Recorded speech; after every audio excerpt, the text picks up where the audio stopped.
All right, ladies and gentlemen, boys and girls, welcome back. It is Dave. It is the Real Music Observer, observing real music in real time for real people just like you right there and just like me right here.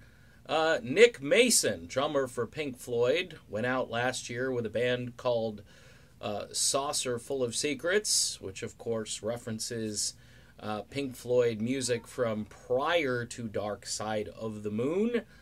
The band was very successful doing, mid-size amphitheaters and so forth.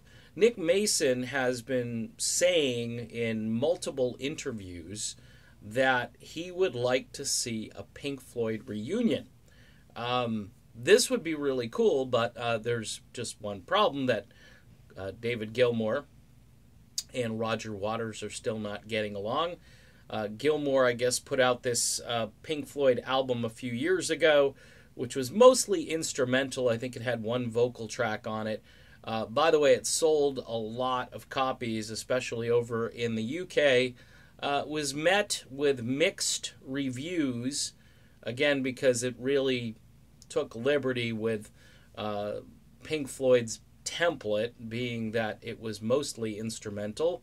Was more or less devoted to the life of Richard Wright, who had recently passed away. And so, I don't know if that was the final straw, the final cut, so to speak, for Roger Waters.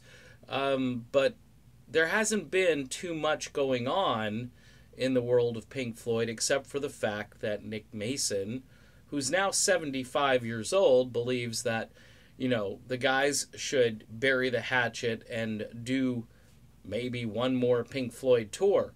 Do I see that as a possibility?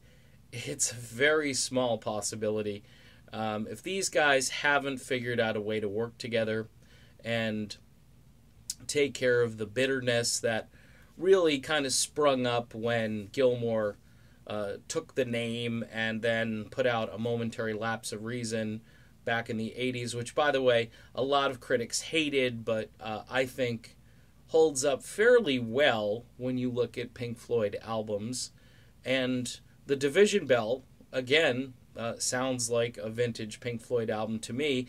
I think you needed, Waters was kind of like the John Lennon to Gilmour's Paul McCartney, so to speak. I wouldn't necessarily pigeonhole those guys that way, but Waters was kind of the frantic, creative energy, and then you had Gilmour, who was a little bit more demure in his creativity, and certainly a lot of folks thought that he wasn't going to be able to carry the Pink Floyd banner forward, but he did. The name is just too big. The rest of the musicians obviously wanted to continue, and Waters, who had ditched the whole thing after the final cut, decided that, hey, don't take the name, don't do that.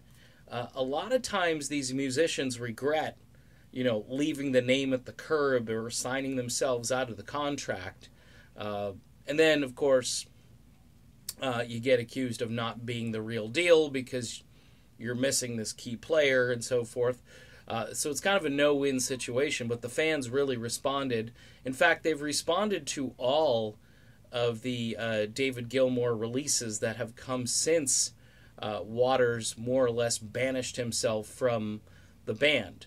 Now, is there any possibility, seriously, that these guys could get together at this late stage? I would say no, but it seems as though Nick Mason is still kind of trying. I think he's waging a very small PR campaign to try to get these guys to tour one more time. In fact, he says if they decide to do it, he's ready. So we shall see. That's a long shot and a half. So I wouldn't hold my breath if you were a Pink Floyd fan. If you are, I happen to be a huge Pink Floyd fan, and I'm probably going to go see probably a Pink Floyd tribute band coming up fairly soon because it's a great show. The Brit Floyd band does a terrific job at being Pink Floyd while Pink Floyd is on the sidelines. So there you go. Small video about this topic. I know a few folks have asked me about it, and there you go. All right, I'll be back again. Thanks for subscribing over on Patreon. Really appreciate that. And stay tuned for more. I'll be back soon. See you then.